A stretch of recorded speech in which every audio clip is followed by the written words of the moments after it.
নমস্কার, হাই নিউজের সকল দর্শককে স্বাগত। আমি শ্রীপর্ণা রয়েছে আপনাদের সঙ্গে। আপনারা দেখছেন নিউজ টুডে।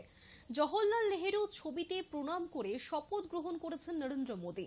সঙ্গে তার ক্যাবিনেটের ৭১ জন শপথ নিলেন দিল্লির রাষ্ট্রপতি ভবনে। শপথ অনুষ্ঠান ঘিরে দিল্লিতে বসেছিল চাঁদের হাট।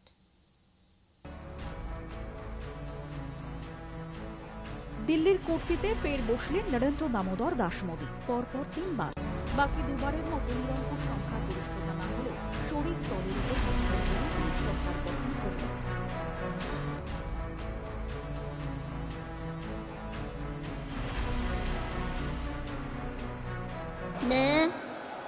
मैं नरेंद्र दामोदर दास मोदी ईश्वर की शपथ लेता हूं कि मैं विधि द्वारा स्थापित भारत के संविधान के प्रति सच्ची श्रद्धा और निष्ठा रखूंगा। मैं भारत की प्रभुता और अखंडता अक्षुण्ण रखूंगा। मैं संघ के प्रधानमंत्री के रूप में अपने कर्तव्यों का श्रद्धापूर्वक और शुद्ध अंतःकरण से निर्वहन करूंगा।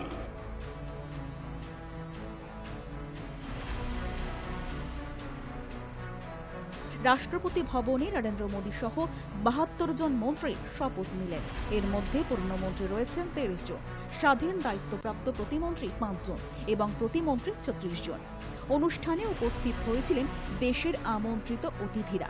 এই শপথ অনুষ্ঠানে আমন্ত্রণ জানানো হয়েছিল বাংলাদেশের প্রধানমন্ত্রী শেখ হাসিনা, শ্রীলঙ্কার প্রেসিডেন্ট রনিল বিক্রমসিংহ, নেপালের রাষ্ট্রপ্রধান পুষ্পকমল দাহাল, ভুটানের প্রধানমন্ত্রী সেরিং তোবগে, মরিশাসের প্রধানমন্ত্রী প্রবীণ যুগনাথ, সেশেলসের ভাইস প্রেসিডেন্ট আহমেদ আফিফ, মালদ্বীপের রাষ্ট্রপ্রধান মোহাম্মদ মইজ্জু, এছাড়াও আরো অনেকে। সমস্ত অতিথিদের মধ্যে তিনি ছিলেন নজরকাড়া। মনে করা হচ্ছে বিভিন্ন দেশের সঙ্গে দ্বিপাক্ষিক সম্পর্ককে মজবুত করার জন্যই সার্কের সদস্যদের আমন্ত্রণ জানানো হয়েছিল। পাশাপাশি অনুষ্ঠানে উপস্থিত ছিলেন দেশের প্রধান বিচারপতি DY চন্দ্রচূড়, উপরাষ্ট্রপতি জগদীপ ধনকর, মুকেশ আম্বানি, নীতা আম্বানি, অনন্ত আম্বানি, শাহরুখ খান, রজনীকান্ত, অক্ষয় কুমার সহ আরো অনেকে।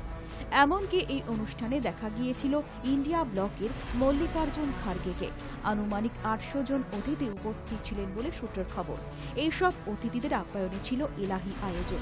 সব মিলিয়ে এদিনের শপথ অনুষ্ঠান ঘিরে দিল্লি হয়ে উঠেছিল high profile zone. Bureau report, High news.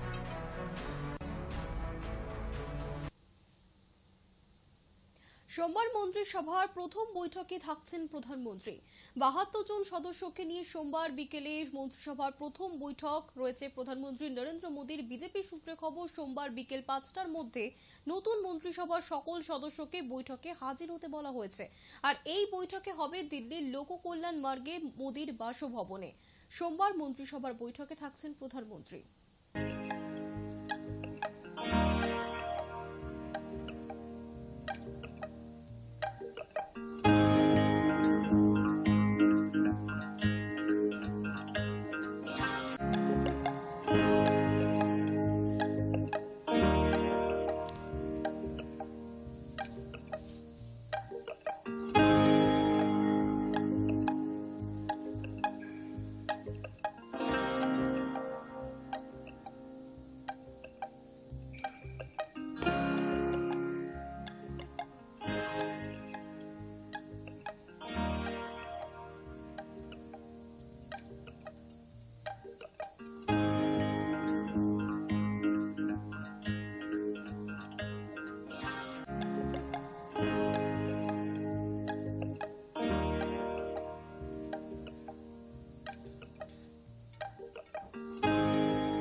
Modi ক্যাবিনেটে ঠাঁই হলো এরাজ্যের ২ সাংসদের। প্রতিমন্ত্রীর দায়িত্ব পেলেন শান্তনু ঠাকুর এবং সুকান্ত মজুমদার। শান্তনু ঠাকুর 2019-এর লোকসভায় জিতে কেন্দ্রীয় জাহাজ প্রতিমন্ত্রীর দায়িত্ব সামলাচ্ছিলেন। এবার মতুয়া ভোট ব্যাংক রক্ষা করার জন্যই হয়তো তাকে পুরস্কার দেওয়া হয়েছে বলে মনে করা হচ্ছে। পাশাপাশি নতুন করে মন্ত্রীর দায়িত্ব পেয়েছেন সুকান্ত মজুমদার। বেশ কিছু বছর বিজেপির রাজ্য সভাপতির পদ সামলানোর পর এবার দেশের মন্ত্রিত্ব সামলাতে দিল্লিতে সুকান্ত মজুমদার। রাজ্য সভাপতির পদ থেকে সরিয়ে দেওয়ার জন্যই কি মন্ত্রিত্ব দেওয়া হয়েছে সুকান্তকে, নাকি সত্যি সুকান্তকে পুরস্কার হিসেবে মন্ত্রিত্ব দিতে চেয়েছেন বিজেপির কেন্দ্রীয় মন্ত্রিত্ব? জল্পনার মধ্যেই অবশ্য সুকান্ত ধন্যবাদ জানিয়েছেন কেন্দ্রীয় মন্ত্রিত্বকে। I, Shukanto Mujumdar, do swear in the name of God that I will bear true faith and allegiance to the Constitution of India as by law established, that I will uphold the sovereignty and integrity of India, that I will faithfully and conscientiously discharge my duties as a Minister of State for the Union, and that I will do right to all manner of people in accordance with the Constitution and the law. I, Sri Shantanu Thakur, do swear in the name of God that I will bear true faith and allegiance to the Constitution of India as by law established, that I will uphold the sovereignty and integrity of India, that I will faithfully and conscientiously discharge my duty as a Minister of State for the Union, and that I will do right to all manner of people in accordance with Constitution and the law. উপনির্বাচনের দিন ঘোষণা নির্বাচন কমিশনের। আপনাদেরকে আরো একবার জানাবো, উপনির্বাচনের দিন ঘোষণা করা হয়েছে নির্বাচন কমিশনের তরফে। 10ই জুলাই হতে চলেছে উপনির্বাচন। রায়গঞ্জ রানাঘাট দক্ষিণ বাগদা মানিকতলায় হতে চলেছে নির্বাচন।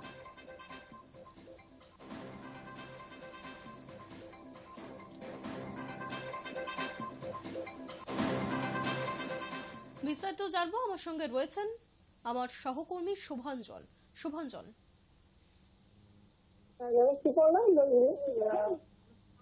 নির্বাচন কমিশনের পক্ষ থেকে আজকে জানানো হয়েছে যে দেশ জুড়ে বিভিন্ন বিধানসভার উপনির্বাচন অনুষ্ঠিত হবে আগামী 10ই জুলাই। তার মধ্যে রয়েছে আমাদের পশ্চিমবঙ্গের 4টি বিধানসভা আসন। এগুলো হচ্ছে রায়গঞ্জ, রানাঘাট দক্ষিণ, বাগদা এবং মানিকতলা। এর মধ্যে মানিকতলার যিনি বিধায়ক ছিলেন তৃণমূলের সাধন পাণ্ডে, তিনি প্রয়াত হওয়ার পরে দীর্ঘদিন প্রায় 2 বছর এই আসনটি ফাঁকা ছিল। তার একটা অন্য কারণ ছিল, এই নিয়ে একটা মামলা দায়ের হয়েছিল কলকাতা হাইকোর্টে। সম্প্রতি সেই হাইকোর্টের মামলাটাও তুলে নেওয়া হয়। ফলে এখন কিন্তু মানিকতলা বিধানসভার উপনির্বাচনের ক্ষেত্রে আর কোনো বাধা নেই। আর বাকি যে 3টে রায়গঞ্জ, রানাঘাট দক্ষিণ এবং বাগদা, সেখানে যারা বিধায়ক ছিলেন তারা কিন্তু পদত্যাগ করে এবং দলত্যাগ করে অন্য দলে গিয়ে এবছর লোকসভা নির্বাচনে প্রার্থী হয়েছিলেন। সেই কারণে এই 3টি আসনও ফাঁকা হয়েছে এবং এই 3টি আসনের উপনির্বাচন অনুষ্ঠিত হতে চলেছে আগামী 10ই জুলাই। ধন্যবাদ শুভাঞ্জন। উপনির্বাচনের দিন ঘোষণা, ফের নির্বাচন কমিশনের 10ই জুলাই হতে চলেছে ভোট। রায়গঞ্জ, রানাঘাট দক্ষিণ, বাগদা, মানিকতলায় ফের নির্বাচন।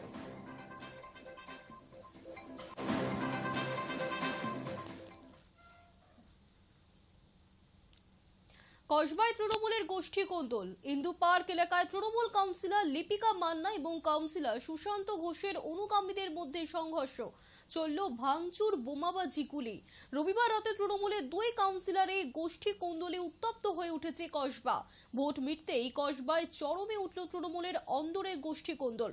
তৃণমূল কাউন্সিলর লিপিকা মান্না এবং কাউন্সিলর সুশান্ত ঘোষের অনুগামীরা সংঘর্ষে জড়ালেন একে অপরের সঙ্গে।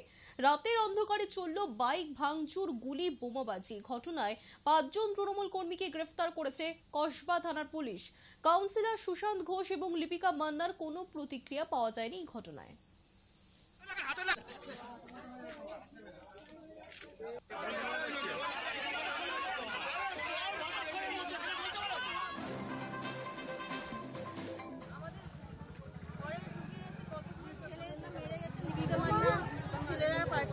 নাম কি? মনোজ আছে, ডিস্কো আছে, ডিনো আছে, মনোজ আছে, হাতে ধরে সবাইকে মারছে, মেয়েদেরকে ব্লাউজ ছেড়ে দিয়েছে। দেখুন বয়স্ক মানুষটাকেও থাকবে না, ওখানে ফেলে বসে করে আছে, প্রতিটা ছেলে নেশা ভান করে আছে, কার কথা শুনছে। সাত সকালে পথ দুর্ঘটনায় মৃত্যু হলো দুই ব্যক্তির। নদিয়া শান্তিপুর থানার অন্তর্গত ফুলিয়াপাড়া তারক ব্যানার্জি এলাকার 12 নম্বর জাতীয় সড়কের ঘটনা। ঘটনাস্থলে নদিয়ার শান্তিপুর থানার পুলিশ প্রশাসন। জানা যাচ্ছে 12 নম্বর জাতীয় সড়কের একপাশে খারাপ অবস্থায় পড়ে থাকা একটি ডাম্পারে ধাক্কা মারে ছোট 4 চাকা মালবাহী গাড়ি। ছোট 4 চাকা মালবাহী গাড়িটি মধ্যমগ্রাম থেকে কৃষ্ণনগরের দিকে যাচ্ছিল বলে জানা গিয়েছে। ঘটনাস্থলে মৃত্যু হয়েছে চালক সহ গাড়ির খালাসের।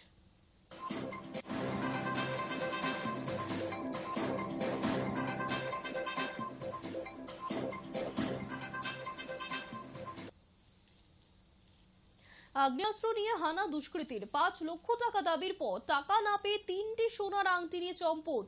চাঞ্চল্যকর ঘটনাটি ঘটেছে রবিবার রাতে ভাটপাড়া পৌরসভার 32 নম্বর ওয়ার্ডের মাদ্রাল ব্যানার্জি পাড়ায়। স্থানীয় সূত্রে জানা যাচ্ছে রবিবার রাতে একটি বেসরকারি সংস্থার কর্মচারী দেবায়নদের বাড়িতে আগ্নেয়াস্ত্র নিয়ে হানা দেয় এক দুষ্কৃতী। আর সেই সময় বাড়িতে ছিলেন না দেবায়ন, বাড়িতে তার শাশুড়ি ছিলেন। ওই দুষ্কৃতী ফোন করে দেবায়নকে বাড়িতে ডাকে। দেবায়নের অভিযোগ, আগ্নেয়াস্ত্র বের করে ওই দুষ্কৃতী তার কাছ থেকে 5 লক্ষ টাকা দাবি করে। টাকা দিতে অস্বীকার করলে 5 বছরের পুত্র সন্তানের মাথায় আগ্নেয়াস্ত্র ঠেকিয়ে দেবায়নের হাতে থাকা সোনার আংটি ছিনিয়ে চম্পট দেয় দুষ্কৃতী। ভাটপাড়া থানায় অভিযোগ দায়ের করা হয়েছে ঘটনার তদন্তে পুলিশ।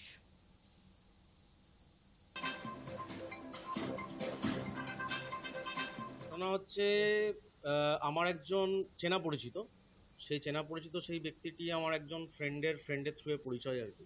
তাকে আমি 12-13 বছর ধরে চেনা পরিচিত তার সাথে আমার, ঠিক আছে।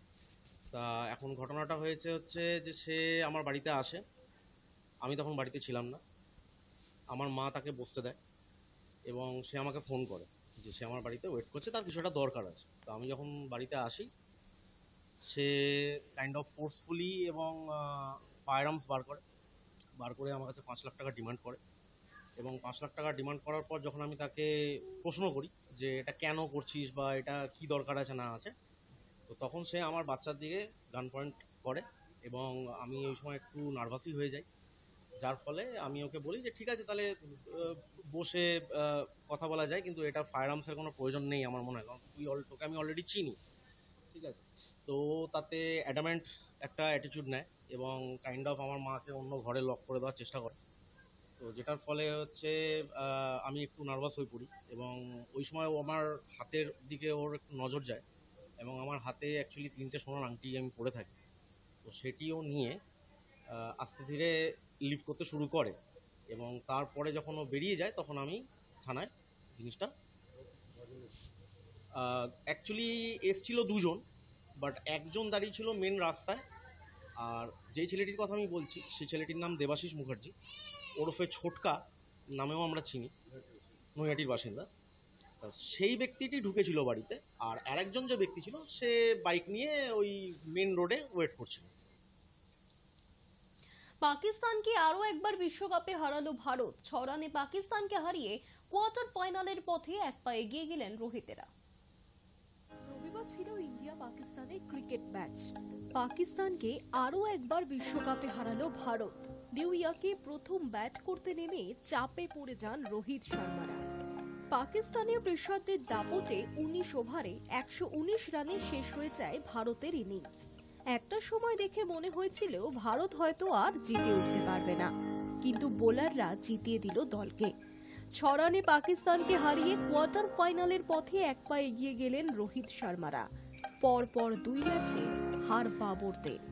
বিশ্বকাপে পরের রাউন্ডে যেতে ভারতই ভরসা এখন পাকিস্তানের। টি-20 বিশ্বকাপের পরপর 2 ম্যাচ হেরে খাদের কিনারাতে এখন পাকিস্তান। বাবর আজমদের সুপার 8-এ জায়গা করে নিতে হলে ভারতের মুখাপেক্ষী থাকতে হবে। রবিবার মহারণে পাকিস্তানের মুখের গ্রাস ছিনিয়ে নিয়ে ম্যাচ জিতে নিয়েছে ভারত। ফলে গ্রুপ পর্বে এখন যথেষ্টই বেকায়দায় পাক দল। বিশ্বকাপে নিজেদের প্রথম ম্যাচে আমেরিকার কাছে হারে পাকিস্তান ক্রিকেট দল। সেই ম্যাচে সুপার ওভারে পরাজিত হন বাবর আজমরা, কিন্তু তারপরেও ফিরে আসার উপায় ছিল তাদের সামনে। কারণ দ্বিতীয় ম্যাচে তারা মুখোমুখি হয় ভারতের। কিন্তু সেই ম্যাচেও হারের ফলে প্রতিযোগিতা থেকে বিদায়ের মুখে বাবর আজমের দল। এই মুহূর্তে পরপর দুটি ম্যাচ হেরে গ্রুপ এ তে পাকিস্তান দাঁড়িয়ে আছে 4 নম্বরে। প্রথমে আছে ভারত, তারপর আমেরিকা এবং কানাডা। ভারতের মতো আমেরিকাও আবার দুটি ম্যাচই জিতেছে। প্রত্যেকটি গ্রুপ থেকে দুটি দল টি-20 বিশ্বকাপের সুপার 8 পর্বে খেলার যোগ্যতা অর্জন করেছে। পাকিস্তানের 2 ম্যাচেও পয়েন্ট আছে, যেখানে ভারত এবং মার্কিন যুক্তরাষ্ট্র উভয়েরই খাতায় 4 পয়েন্ট। পাকিস্তান গ্রুপ পর্বে এই দুটি দলের সাথে প্রতিদ্বন্দ্বিতা করছে। তাদের হাতে এখনো দুটি ম্যাচ অবশিষ্ট। কোন অঙ্কে সুপার 8-এ যেতে পারে পাক দল, তাতে ভারতের ভূমিকাই বা কি থাকতে পারে, তুলে ধরা হলো এই প্রতিবেদনে। 2024 সালে টি-20 বিশ্বকাপে গ্রুপ এ তে থাকা অবস্থায় পাকিস্তান বর্তমানে ভারত, মার্কিন যুক্তরাষ্ট্র এবং কানাডার পরে 4র্থ স্থানে রয়েছে। পাকিস্তানের দুটি খেলা বাকি আছে, একটি কানাডার বিপক্ষে এবং একটি আয়ারল্যান্ডের বিপক্ষে, যে দুটিতেই তাদের জিততে হবে প্রতিযোগিতায় নিজেদের টিকিয়ে রাখতে। তারা আশা করবে তাদের কোনো ম্যাচই বৃষ্টিতে ভেসে যাবে না। বর্তমানে পরপর 2 ম্যাচে হারার ফলে পাকিস্তানের net run rate 0.15। Net run রেটের বিচারে ভারত এবং মার্কিন যুক্তরাষ্ট্রকে ছুঁতে শেষ 2 ম্যাচে বড়সড় ব্যবধানে জিততে হবে পাকিস্তানকে। ভারত আগামী বুধবারের পরে ম্যাচে নামবে মার্কিন যুক্তরাষ্ট্রের বিপক্ষে। পাকিস্তান চাইবে সেই ম্যাচে ভারত যেন বড় ব্যবধানে হারায় ইউএসএ কে, যাতে আয়োজক দেশের নেট রান রেট একদম তলানিতে এসে ঠেকে। আর সেই সঙ্গে পাকিস্তান চাইবে মার্কিনীরা যেন তাদের শেষ ম্যাচে আয়ারল্যান্ডের কাছেও হারে। ফলে পাকিস্তান দল এখন তাকিয়ে ভারতের দিকেই। High News Network. নজর রাখবো আজকের ওয়েদার আপডেটে। কলকাতা সহ দক্ষিণবঙ্গের বেশ কিছু জায়গায় সকাল থেকেই রয়েছে ভ্যাপসা গরম। এরকম পরিস্থিতি 48 ঘন্টা থাকবে এমনটাই জানাচ্ছে হাওয়া অফিস। সোমবার এবং মঙ্গলবার এরকম পরিস্থিতি থাকতে চলেছে, তবে বুধবার থেকে আবহাওয়ার পরিবর্তন হতে চলেছে। বজ্রবিদ্যুৎ সহ বৃষ্টি এবং ঝোড়ো হওয়ার পূর্বাভাস কলকাতা সহ গোটা দক্ষিণবঙ্গে। এর জেরে তাপমাত্রা কিছুটা কমবে বঙ্গে।